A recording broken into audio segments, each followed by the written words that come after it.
Peter Ljung, all the way from Sweden, now second on the squad. You let a lady beat you. Yeah, well, okay.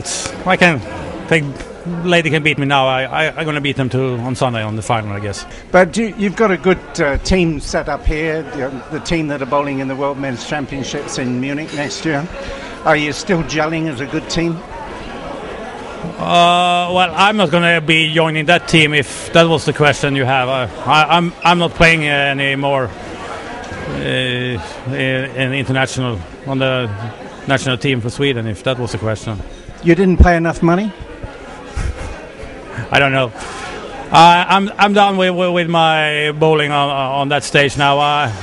I'm now putting more effort on being a coach for the Swedish national ladies team. Then so.